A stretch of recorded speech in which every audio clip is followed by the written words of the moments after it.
10h30 ce matin, les manifestants démarrent de la gare centrale.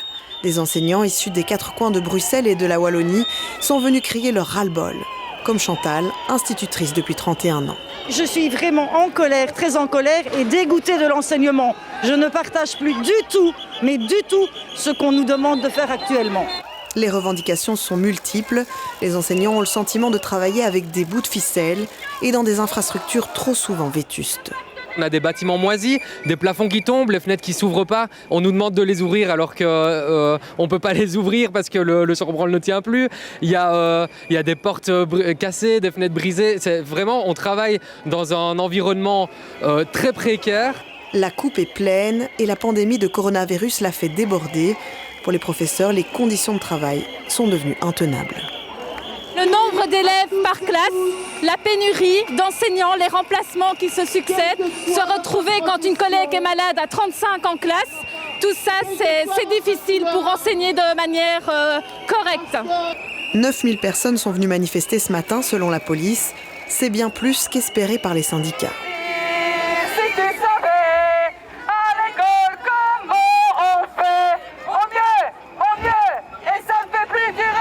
Le cortège a pris la direction de la place Surlet de Choquier, où siège le gouvernement de la Fédération Wallonie-Bruxelles, avec un message clair, il faut revaloriser le métier. C'est vraiment important de pouvoir montrer qu'il y a un réel soutien par rapport à l'enseignement. Et l'enseignement, c'est quelque chose qui est important pour à long terme. Quand on voit qu'il y a un tiers des enseignants qui en a ras-le-bol, il y a quelque chose qui ne fonctionne pas. C'est vraiment pas évident au quotidien, la quantité d'élèves, tout ce qu'on nous demande comme administratif en plus avec le pacte d'excellence, les réunions qui se rajoutent. En fait, on passe plus de temps à faire de l'administratif que de réellement s'investir dans notre métier. D'une seule voix, le corps enseignant appelle à plus de reconnaissance et réclame des avancées concrètes. Et cela faisait 11 ans que l'école n'avait plus exprimé sa colère de la sorte. Les syndicats ont exposé les raisons du malaise au ministre de tutelle et ils s'avouent déçus face aux réponses. Ils disent n'avoir obtenu que des cacahuètes. Hicham Boukrou, François-Xavier Debels et Tidiam Kouache. Un accord où on pourrait dire blabla et cacahuètes.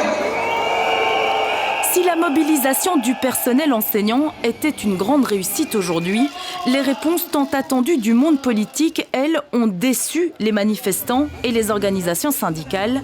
L'électrochoc espéré n'a pas eu lieu. L'accord sectoriel reste limité dans le cadre budgétaire de 32 millions. On compare aux 270 millions du PAC, on voit bien que c'est tout à fait insuffisant. Ça correspond, si on regarde uniquement la prime de fin d'année, à 25 € annuels. Ça ne va pas évidemment satisfaire les enseignants qui sont là aujourd'hui. Et sur les mesures qualitatives, sur les conditions de travail, ça c'est l'essentiel, pas d'avancée. Quant aux autres revendications, là aussi, rien de concret. Des groupes de travail devraient être lancés pour entamer des discussions, mais sans aucune garantie d'aboutir. La dernière fois que le monde enseignant débrayait, c'était en 2011 et depuis, c'est toujours la même rengaine. Si on fait un rétroacte, on se rend compte qu'en 11 ans, la pénurie n'a pas été améliorée. Or, on sait qu'elle va croissant. La formation initiale qui aurait pu permettre une sortie un peu de la pénurie, encore reportée. Et donc, on a un gouvernement qui ne prend vraiment pas la pleine mesure, je pense, du problème. En tous les cas, qui ne cherche pas les véritables solutions pour en sortir. La fatigue fait place à l'exaspération. Le protocole d'accord proposé par la Fédération Wallonie-Bruxelles va désormais faire l'objet d'une analyse minutieuse. Il faudra qu'il soit analysé par notre base dans les sections locales. Après, on vous donnera une réponse plus certaine. Mais aujourd'hui, avec ce qu'on a entendu, ça paraît insuffisant en effet. Malgré la forte mobilisation, cette rencontre entre le monde enseignant et le gouvernement de la Fédération Wallonie-Bruxelles a tourné court. D'autres actions syndicales seront très certainement à prévoir d'ici peu dans les écoles.